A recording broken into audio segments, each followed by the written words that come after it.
Good morning everyone, today is another NIKKE video and we're going to take a trip down memory lane to look at my initial first impressions of this game versus how the game has evolved now.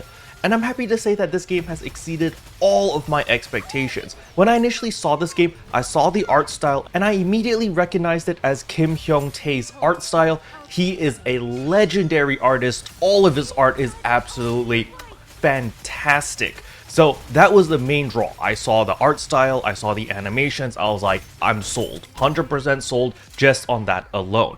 However, of course, the longevity of me playing the game was going to depend on the gameplay loop as well as the game systems. And what can I say? My initial first impressions was, wow, this is a lot of eye candy. I really like this game for the eye candy, the plot, and the jiggle physics. That was the main drawing force that got me into this game. However, the game really surprised me in the storytelling.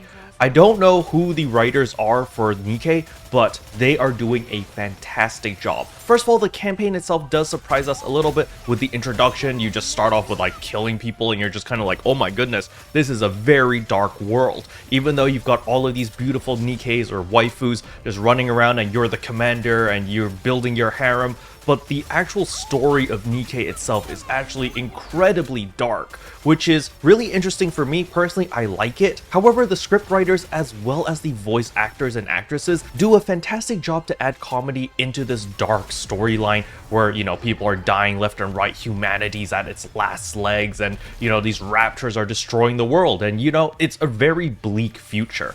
However, because of all the little comedic lines and everyone's still living life, you know, and they're trying to deal with all of these bleak situations, but they're still able to sprinkle a bit of humor here and there in order to balance things out. So that was the number one thing that really surprised me, was the main storyline itself. I want to say that some of my favorite storylines were actually the side stories. So whenever they do introduce events, they do have their own separate side story, which ties into the main campaign. My favorite side story is the one about the Goddess Squad themselves. So that is of course about all of the pilgrims.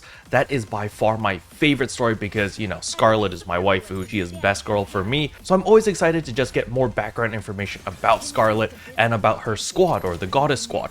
And it's just really, really well written. And you know, the Goddess Squad faced some really incredible difficult choices. They had to make a lot of sacrifices, but when you meet them in the future or in the present day, they are absolutely goofy. They are super, super silly. And when you first meet them, you're kind of like, how are these overpowered NIKKEs just wandering around the open field, and, you know, like, how did they become the way they are?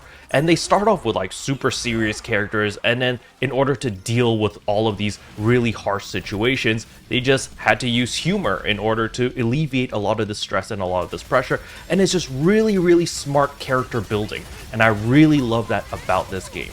So even though I came here initially for the plot and the jiggle physics, I ultimately stayed because of the actual plot. And of course, the jiggle physics. Now, the next thing that I really love about this game is they are not afraid to collaborate with different animes. We had the Chainsaw Man collaboration as well as the Nier Automata collaboration.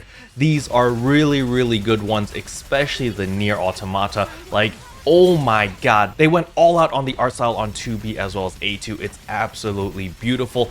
And with the Chainsaw Man collaboration, they did listen to the community because everyone wanted Makima's coat to be off so that you can see that cake. And, you know, Shift Up was like, all right, we're going to lit the green light, we're going to do it, we're going to give what the community wants. So I'm very happy that the developers are staying true to their target audience.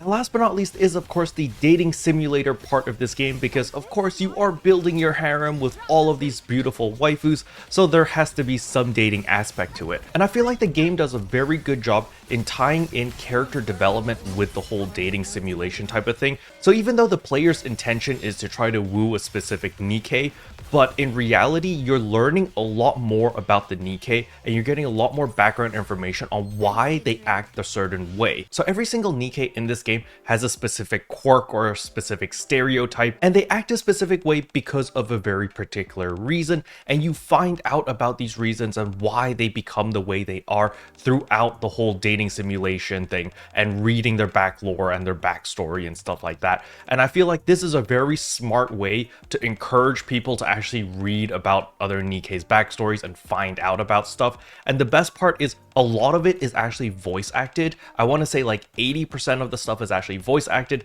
which is fantastic because if you're incredibly lazy like myself, I just like to listen to everything in English because I do not understand Nihongo, so unfortunately I probably need to learn that eventually. But nevertheless, the English voice acting as well as the Japanese voice acting are both incredibly good for this game. So if you want to just play it in English like me because you're incredibly lazy, that's perfectly fine. Your ears will not bleed because the dubbing is really good. However, if you're traditional and you want to listen to the Japanese dub and just read the English subtitles, that's perfectly fine as well. The Japanese dub is legendary as well. Now on top of that, I do need to touch a little bit about the PvP as well as the PvE aspects of this game.